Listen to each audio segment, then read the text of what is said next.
های زیبا ای صبح فردا. بلا چاو بلا چاو بلا چاو چاو چاو. میزنیم فریاد تا گردیم آزاد از بند زور و استبداد. بدرود ای ترس ما، بدرود ای زنجیر، دیگر نمیمانیم اسیر. ای جان آزاده ای خاک افتاده، بلا چاو بلا چاو بلا چاو چاو چاو.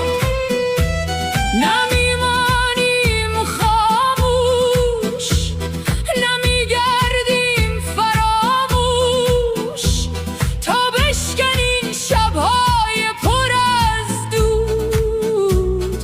بدرود ای تاریکی، بدرود ای خاموشی، ما میخوانیم با قلب کبود.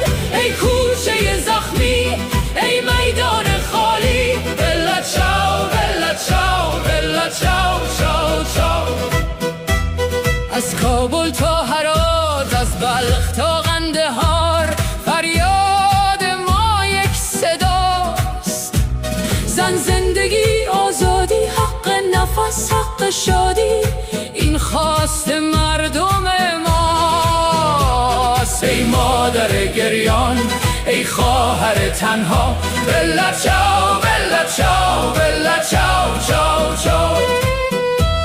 در شبهای تاریک با قلبهای نزدیک، دوباره راه رهایی میگیریم. بدرود ای خانه غم، بدرود ای خواب کم، ما تا سحر کنار هم میستیم. ای مردم بیدار ای وطن ای دیار، بلا چاو بلا چاو بلا چاو چاو چاو.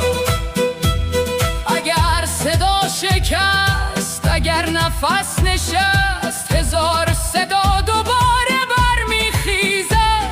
بدرود ای روز سیاه، بدرود ای راه تباه، امید ما دوباره میروید. ای آزادی دور، ای روشنای نور، بلا چاو بلا چاو بلا چاو چاو چاو.